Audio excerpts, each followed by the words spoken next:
وجعلنا من بين أيديهم سدا ومن خلفهم سدا فأغشيناهم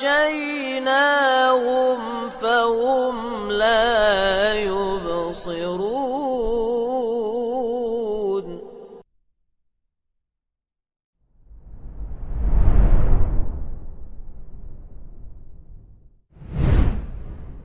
Assalamualaikum warahmatullahi wabarakatuh. Alhamdulillahilladzi arsala rasulahu bil huda wa dinil haqq liyudhhirahu 'ala ad-din kullihi wa kafa billahi shahida. Wa asyhadu an la ilaha illallah wahdahu la syarika lah alladzi arsala an-nabiyya hadiyan ومبشرا ونذيرا وداعيا إلى الله بإذنه وسراجا منيرا وأشهد أن نبينا محمدا عبده ورسوله معلم البشرية وهادي الإنسانية. اللهم صل وسلم على نبينا محمد وعلى آله وصحبه ومن تبعهم بإحسان ليوم الدين. فإن أصدق الحديث كتاب الله وخير الهدي هدي محمد صلى الله عليه وسلم وشر الأمور محدثاتها وكل محدثة بدعة وكل بدعة ضلالة وكل ضلالة في النار.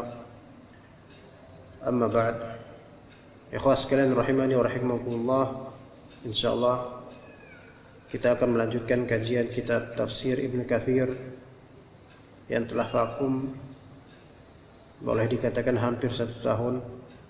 Pada hakikatnya kajian ini ada di Masjid Al-Fajar Ciracas, Jakarta Timur, namun karena memang sampai saat ini tidak ada kabar untuk kelanjutannya disebabkan masalah pandemi, maka Anda berinisiatif untuk meneruskan saja secara online maupun bersama tim kami insyaallah. Ala kulli hal, tetap kajian ini semoga bermanfaat untuk Anda pribadi, untuk tim kita dan juga kaum muslimin yang menyimaknya baik langsung sekarang secara live di Facebook maupun secara rekaman nanti di YouTube maupun di Facebook ini. Apa yang akan kita bahas pada hari ini adalah ayat 33 atau 34 dari surat Al-Baqarah, surat yang mulia dalam Al-Quranul Karim. Temanya juga berkaitan dengan sujudnya para malaikat kepada Nabi Adam alaihissalam atas perintah Allah Subhanahu wa taala. Kata Rabb kita azza wa jalla, wa idh qulna lil malaikati isjudu li Adam fasajadu illa iblis aba wastakbara wa kana minal kafirin. Wa idh qulna, dan ingatlah ketika kami katakan kepada para malaikat, usjudu li Adam, bersujudlah kalian kepada Adam alaihissalam. Fasajadu, maka mereka pun bersujud. Illa iblis, kecuali iblis. Aba wastakbara, iblis ini enggan, menolak untuk bersujud. Wastakbara, takabbur, sombong. Wa kana minal kafirin, dan ketika itu pula lah dia termasuk golongan orang-orang yang kafir, termasuk golongan kafir, dan sampai kapanpun iblis akan selalu kafir. Kita akan membacakan tafsir Ibnu Katsir versi terjemahan sebagaimana yang berlaku dalam kajian rutinan ini. Terjemahan yang merupakan ringkasan terjemahan Lubabut Tafsir min Ibnu Katsir, ya, dari kitab Lubab At-Tafsir dari Ibnu Katsir, dari Syekh Abdullah Al-Syekh, terbitan Pustaka Imam Syafi'i, cetakan sekian belas, ya. Jadi bukan tafsir Ibnu Katsir versi utuhnya lengkap, ya, melainkan ringkasan dan diterjemahkan, ya. Jadi yang punya kitab ini, ya, Tafsir Ibnu Katsir pustaka Imam Asy-Syafi'i, insyaallah bisa merujuk kepadanya sambil menyimak dan kita baca bersama di halaman 132 dari kitab ini. Ya, cetakan yang saya pakai adalah cetakan ke-11 terbitan bulan Oktober 2017. Ya, tapi kalau tidak ada buku ya enggak masalah insyaallah. Ala kulli hal, kita lanjut. Di sini kata Ibnu Katsir rahimahullah, ini merupakan kemuliaan besar dari Allah bagi Nabi Adam alaihissalam yang juga dianugerahkan kepada anak keturunannya. Jadi israf dan takrim dari Allah Ta'ala untuk Nabi Adam itu juga berlanjut kepada anak keturunan Nabi Adam. Wa laqad karramna bani Adam, kami telah muliakan anak-anak Adam. Jadi ya ikhwah sekalian, bagi manusia yang menyimak kajian ini, maka perlulah mengaca diri dan melihat ya bahwasanya Anda ini dimuliakan oleh Allah Ta'ala dengan segala kenikmatan. Ya, bumi dan langit ditaskhir dan ditundukkan untuk eksistensi Anda wahai manusia. Kemudian kata Rabb kita Azza wa Jalla, wa atakum min kulli ma sa'altumuh. Allah Ta'ala telah mendatangkan kepada kalian segala hal yang selama ini kalian minta. Wa in ta'uddu ni'matallahi la tuhsuha. Jika kalian menghimpun nikmat Allah, kalian tidak akan mampu untuk menghitungnya. Innal insana la zalumun kafar. Sesungguhnya manusia itu sering berbuat zalim dan sering kufur. Ya, begitu. Jadi sudah dimuliakan, sudah diberi enak, tapi qaddarallahu wa ma syafa'ala. Banyak dari manusia yang berbuat zalim dan juga berbuat kufur. Baik, kemudian di mana Allah Ta'ala memberitahukan bahwa Allah telah menyuruh para malaikat untuk bersujud kepada Adam. Adapun maksudnya bahwa ketika Allah Ta'ala menyuruh para malaikat bersujud kepada Adam, maka iblis pun termasuk dalam perintah itu. Memang disebutkan dalam Al-Quran, wa idh qulna lil malaikati isjudu. Ya, kami katakan kepada para malaikat, bersujudlah kalian. Nah, include di dalam perintah sujud tersebut iblis. Lalu apakah iblis itu termasuk golongan malaikat? Dikatakan karena meskipun iblis bukan dari golongan malaikat, iblis bukan dari golongan malaikat. Kana minal jinni fafasaqa an amri rabbih. Iblis itu tergolong dari kalangan jin, maka dia pun berbuat fasik, ya, keluar dari perintah Tuhannya. Meskipun iblis bukan dari golongan malaikat, namun ia telah menyerupai mereka dan meniru tingkah laku mereka. Jadi iblis ini jin. Nah, dikatakan oleh Ibnu Katsir, iya, walaupun jin yang bernama iblis ini bukan dari golongan malaikat, namun jin ini yaitu iblis telah menyerupai malaikat dan meniru tingkah laku malaikat. Ya. Makanya sebagian dari ulama mengatakan bahwasanya asalnya iblis ini dulunya soleh karena meniru sikap dan tingkah laku malaikat dalam menuruti perintah Allah. Tapi ketika ada saingan yaitu manusia, dan ini newcomer kalau bahasa kita, orang baru, pendatang baru, ciptaan baru, ya, maka dengkilah iblis dan takaburlah dia di atas manusia, di atas Adam, Nabi Adam alaihissalam. Maka mulai dari situ tuh, ya, yang tadinya kata sebagian ulama, yang tadinya soleh menjadi rusak gara-gara hasad dan juga sombong. Tapi ini satu pendapat ulama, ya. Anda sudah pernah menjabarkan masalah ini lebih rinci di serial Alam Gaib, ya, atau Satu Dunia Beda Alam, ya. Coba bisa dicek di YouTube, insyaallah ada, ya. Tapi Anda lupa seri keberapanya, insyaallah antum bisa temukan. Oleh karena itu kata Ibnu Katsir, iblis termasuk dalam perintah yang ditujukan kepada para malaikat dan tercela atas pelanggaran yang dilakukan terhadap perintahnya. Masalah ini insyaallah akan kami uraikan kata Ibnu Katsir pada penafsiran firman Allah di surat Al-Kahf, fasajadu illa iblisa kana minal jinni fa fasaqa an amri rabbih. Dan ini malam Jumat, bagus sesi kita membahas tafsir surat Al-Kahfi sebenarnya. Tapi enggak apa-apa lah ya.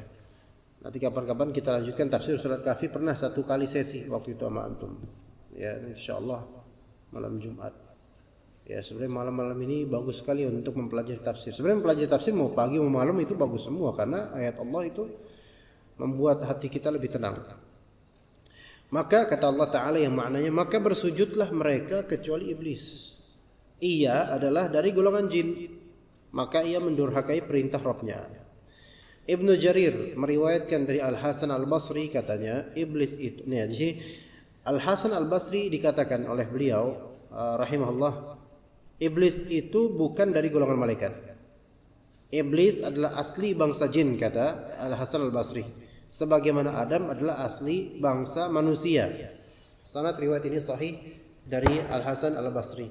Ini satu pendapat di antara pendapat ulama, bahwasanya aslul jin iblis, asalnya jin itu iblis, bapaknya seluruh jin itu iblis. Ini pendapat salah satu dari pendapat ulama. Ya.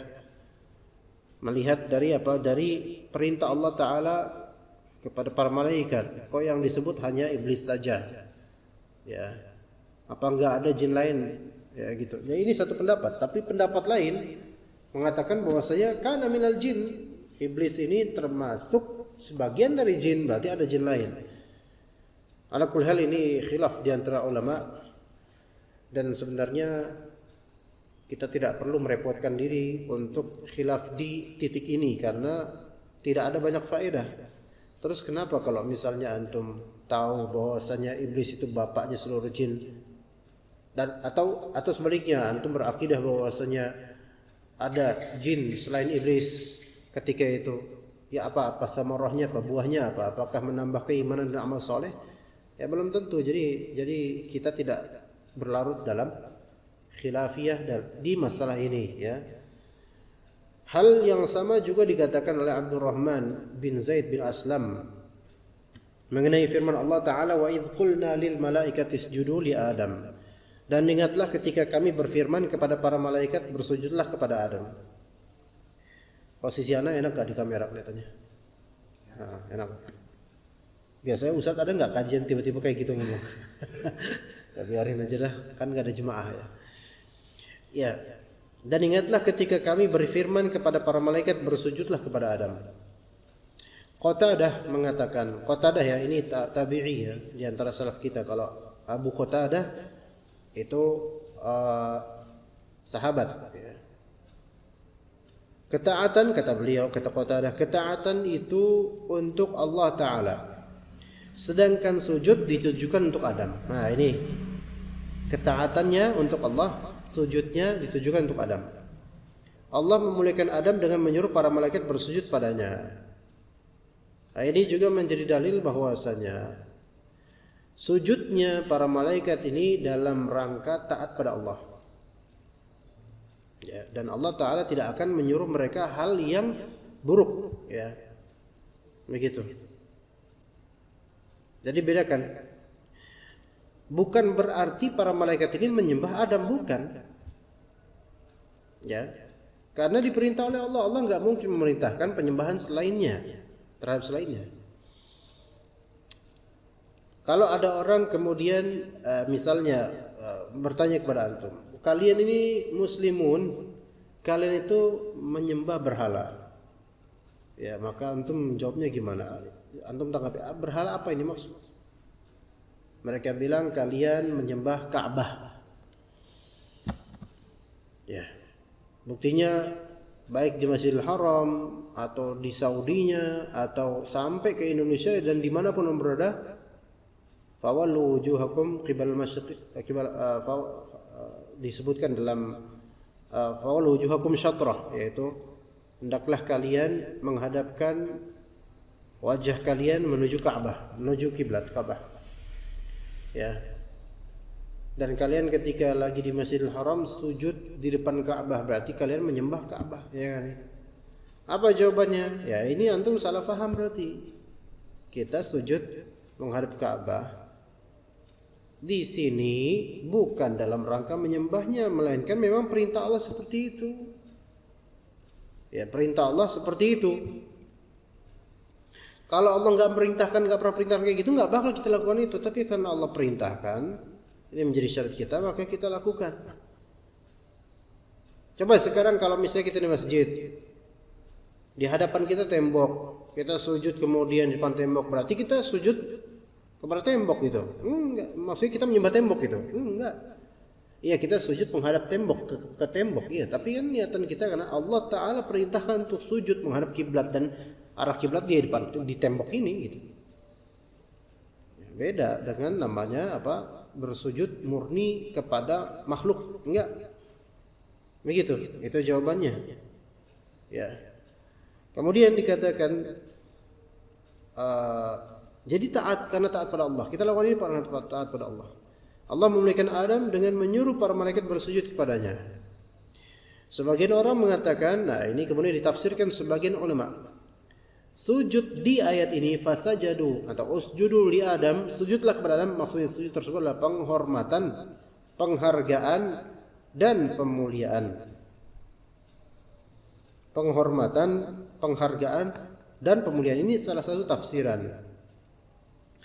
Berarti sebagian ulama mengatakan bahwa sujud yang dimaksud ini bukan sujud seperti yang kita kenal nih, yaitu ala sab'ati a'zum dengan tujuh tulang. Ya, 7 tulang itu apa? Tulang di muka, ya, di wajah, 1 tulang ini, tulang lutut dan tulang kaki, ujung jari. Bukan itu kata sebagian ulama. Sujud yang di sini maknanya adalah tahiyah, yaitu penghormatan, penghargaan, pemuliaan, sebagaimana yang disebutkan dalam firman Allah di surat Yusuf ayat 100. Wa rafa'a abawaihi 'alal 'arsy wa kharru lahu sujada. Dan ia yaitu Nabi Yusuf alaihissalam menaikkan kedua orang tuanya ke atas singgasana. Ke atas singgasana dinaikin nih kedua ibu bapaknya. Wa kharru lahu sujada. Wa kharru dan mereka semua merebahkan diri seraya bersujud. Nah, ini kata sebagian ulama sujudnya orang tua, ya. Dan juga yang lainnya itu sujud penghormatan, bukan sujud dengan 7 tulang itu. Ya, juga di awal surat Yusuf ditafsirkan sebagian ulama sujud yang dimaksud adalah sujud penghormatannya bulan dan bintang. Tapi ala kulli hal ini khilaf di antara ulama, dan yang kita lihat zahirnya adalah sujud pada hakikatnya, sujud dengan gerakan sujud. Ya, wallahu a'lam. Ya. Maka dikatakan oleh Ibnu Katsir, hal itu yaitu sujud dengan gerakan sujud yang kita kenal merupakan syariat umat-umat terdahulu sebelum umat Nabi Muhammad alaihi salatu wassalam. Jadi sujud kepada makhluk dalam rangka penghormatan itu ada dulu di syariat terdahulu sebelum syariat Nabi Muhammad SAW. Namun cara memuliakan seperti itu dihapus dalam agama dan syariat Nabi Muhammad ini. Ya. Jadi jangan heran kalau ternyata di syariat sebelum syariat Nabi Muhammad, nabi-nabi sebelumnya itu terjadi sujud kepada selain Allah Ta'ala dalam rangka penghormatan. Karena ketika itu hal tersebut diperbolehkan. Sejak syariat Nabi Muhammad SAW sekarang juga itu tidak boleh. Ya, tidak boleh. Mu'adz pernah bercerita, aku pernah datang ke Syam.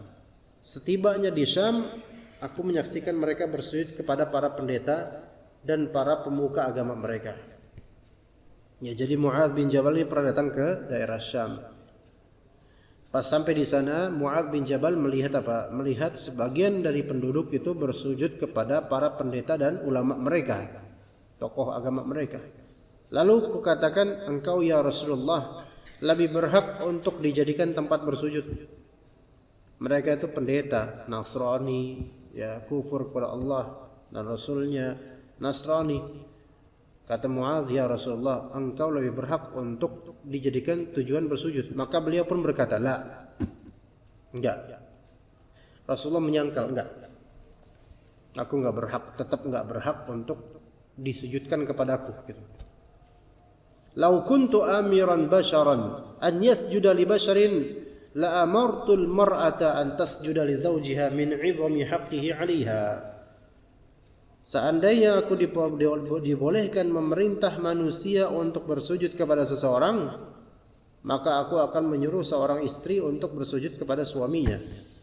Karena keagungan hak suami atas istrinya, besar hak suami atas istrinya.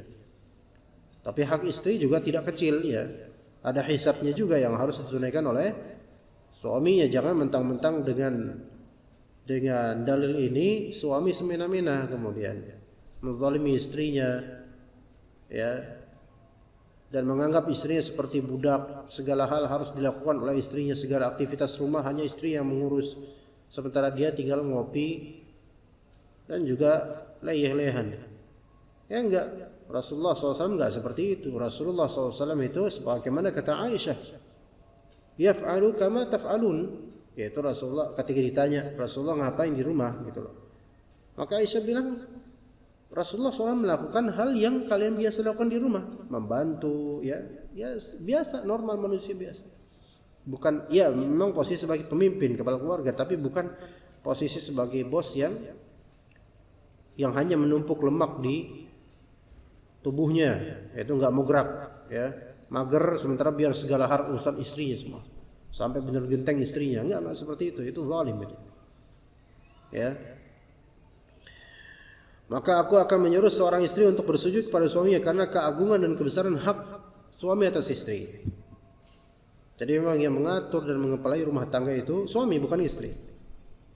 Maka kalau ada istri yang justru ngatur-ngatur suami, ngomelin suami dan menyebarkan aib suami dan menjelekkan suami di hadapan tetangganya, temannya, saudaranya, keluarganya, maka ini termasuk kedurhakaan luar biasa. Ini nggak boleh.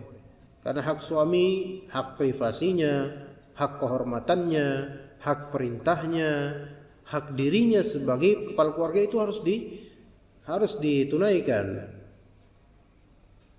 Karena suami ini secara zat laki-laki, dan laki-laki itu pemimpin. Ar-rijalu qawwamuna 'alan nisa.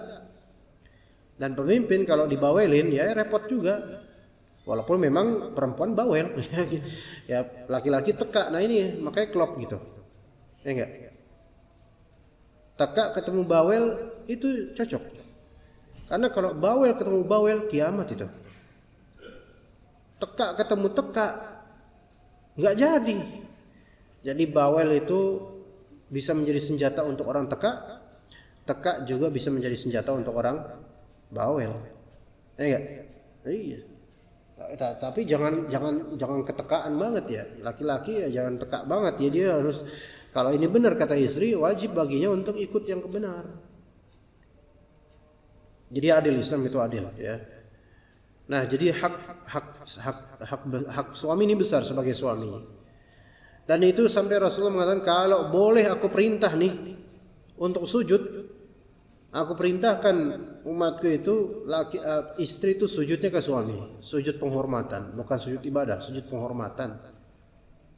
Ya. Tetapi karena nggak boleh, nggak dilakukan oleh Rasulullah SAW. Tapi ini ada ibrahnya, adalah apa ibrahnya? Hak suami begitu besar. Lah kalau sekarang kita lihat sebagian dari istri nih, istri zaman sekarang nih ya, insya Allah bukan istri-istri kita, no, yang di luar sana, no, istri-istri makhluk-makhluk lain ya, itu ngatur suami. Suami mau kerja di sini padahal halal nggak dibolehin. Suami mau keluar dari lembaga keuangan ribawi tapi untungnya banyak, nggak dibolehin sama istri. Kalau enggak kita cerai, ya udah cerai aja, ya kan enak daripada sama istri kayak gitu ya.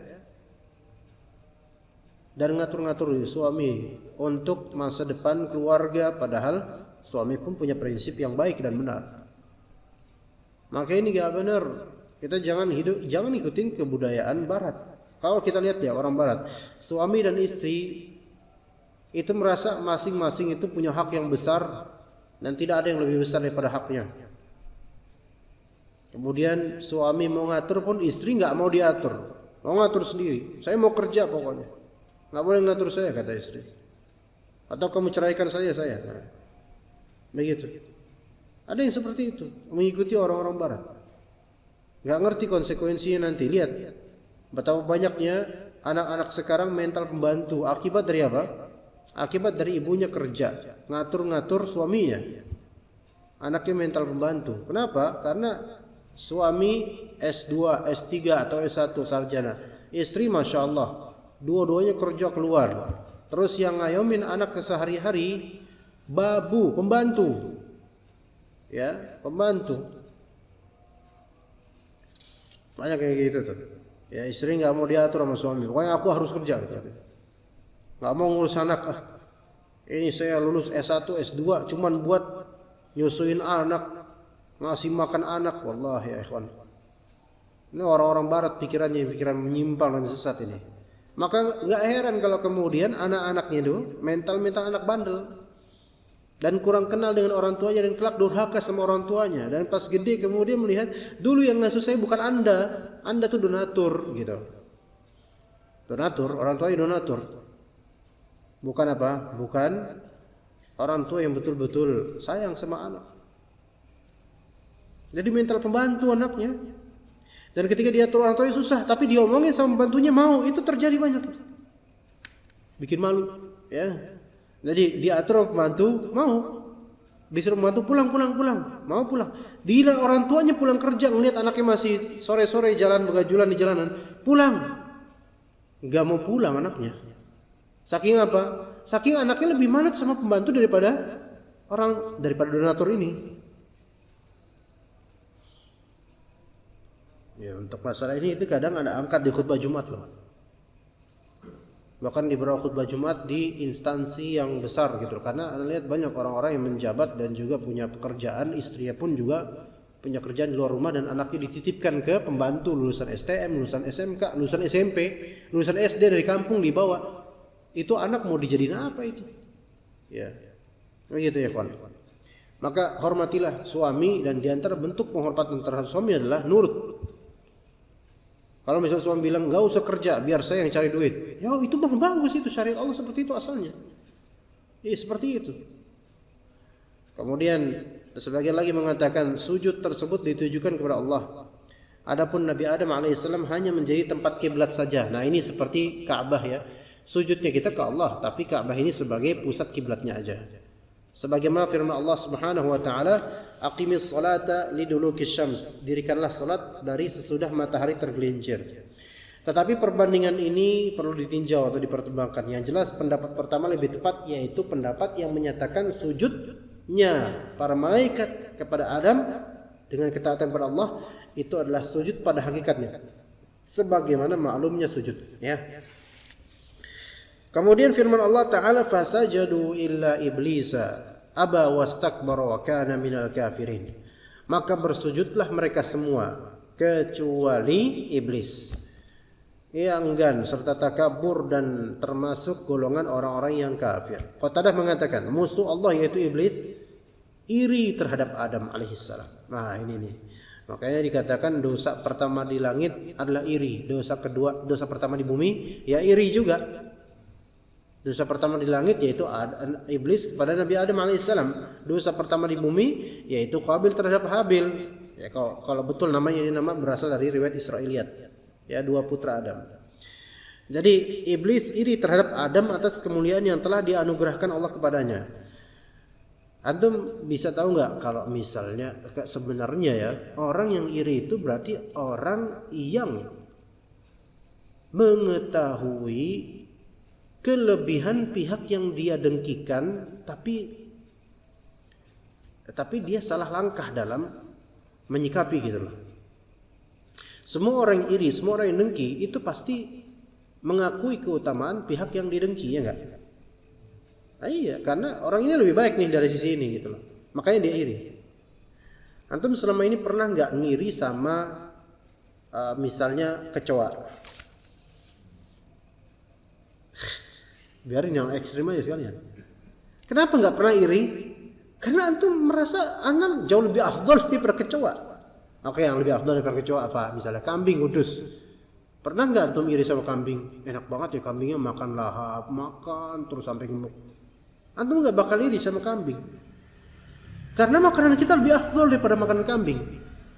Gaya makan kita juga lebih afdol daripada gaya makan kambing. Kalau kita iri terhadap kambing, cara makannya itu keterlaluan. Enak banget ya kambing makan kayak gitu ya. Ya ini bahlul namanya. Kenapa kok iri sama yang lebih rendah? Tapi kalau antum ngiri sama orang yang berilmu, antum berarti ngakuin dia berilmu. Iblis iri terhadap Nabi Adam karena iblis mengakui ini Adam ini ada kebaikan.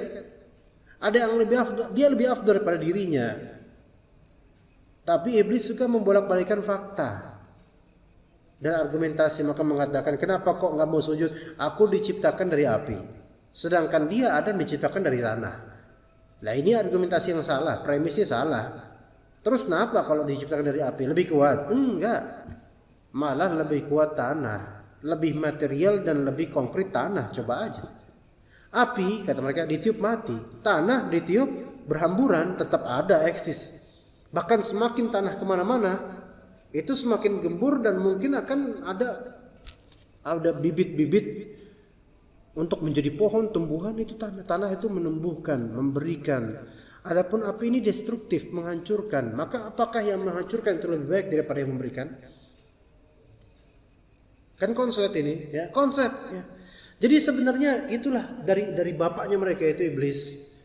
Jin itu kalau berargumentasi dan memberikan syubhat sebenarnya lemah, cuman kelihatannya polesnya bagus, mesti gitu. Mesti gitu ikhwan, mesti gitu.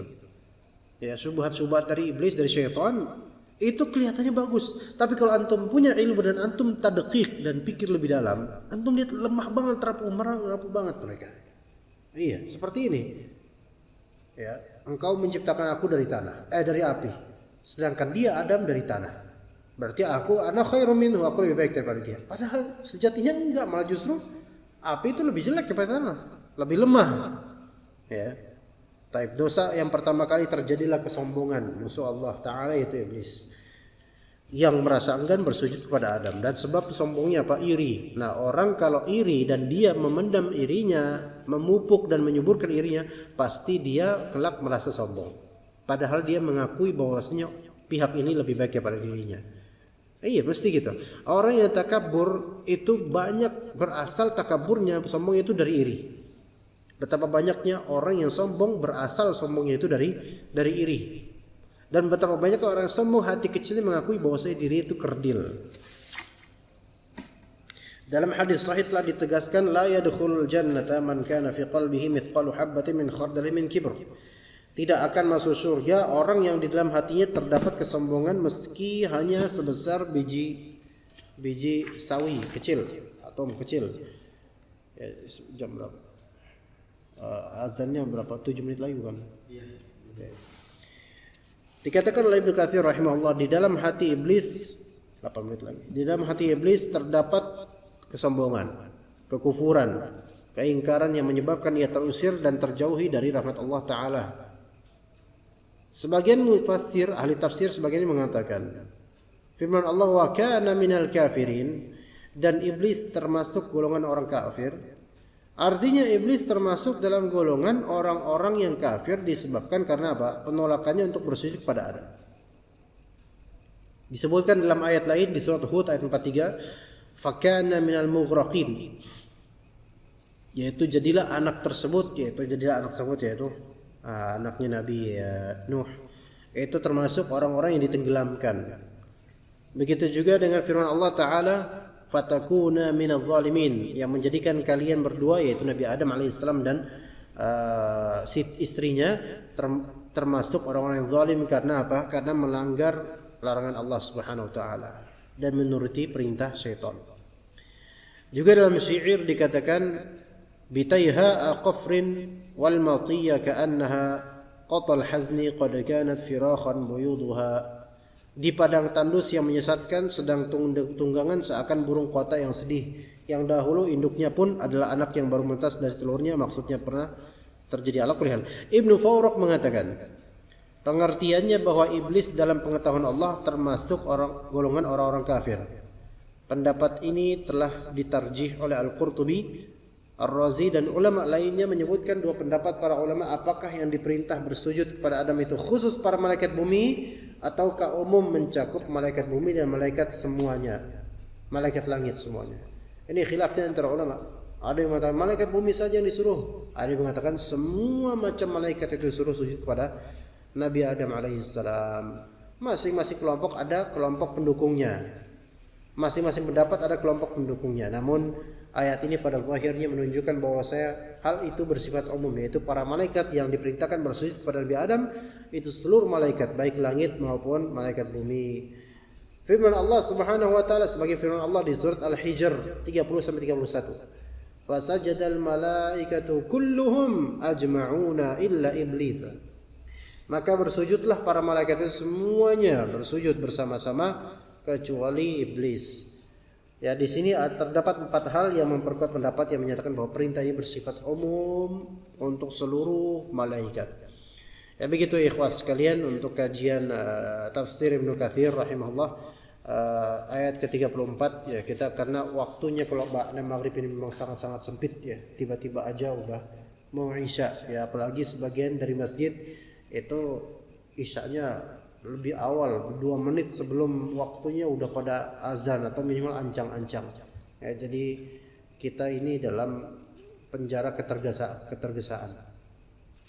Pelajaran yang bisa kita dapat ya juga dari ayat ini adalah bahwasanya talbisnya syaitan atau iblis dan anak buahnya itu sebenarnya tipuannya itu mudah ditebak. Jadi gini ya, menurut yang anak pelajari ya, anak-anak pelajari dengan pengalaman dan riset di beberapa banyak kejadian, syaitan ketika menggunakan jasa manusia itu lebih kuat. Tapi ketika syaitan pada alamnya sendiri atau zatnya sendiri itu enggak kuat. Paham enggak? Sekarang gini, kalau misalnya nih ada jin misalnya, baik penampakan, baik di alamnya masih, ayo sok sentuh saya, atau ya sini, saya gampar itu jin misalnya. Antum lihat ada kuntilanak misalnya, antum gampar, antum pegang, antum peras palanya, mungkin bisa. Maksudnya mereka lemah kalau mereka untuk zat mereka saja gitu, untuk diri mereka masih dalam keapian mereka. Tapi kalau mereka masuk ke tubuh manusia, perlawanannya bisa lebih keras karena pakai jasa manusia. Begitu juga dengan masalah syubhat. Kalau setan membisikin langsung suara gitu, syubhat, orang nggak percaya. Tapi kalau melalui orang alim, melalui lisan orang yang berilmu, itu mengikuti dengan keilmuan orang tersebut sehingga menjadi luar biasa buruknya syubhat tersebut ya. Baik, mungkin kita cukup sampai sini saja insyaallah. Wassallallahu ala nabiyyina Muhammad wa ala alihi washabihi ajma'in. Subhanakallahumma bihamdika asyhadu an la ilaha illa anta astaghfiruka wa atubu ilaik. Assalamualaikum warahmatullahi wabarakatuh.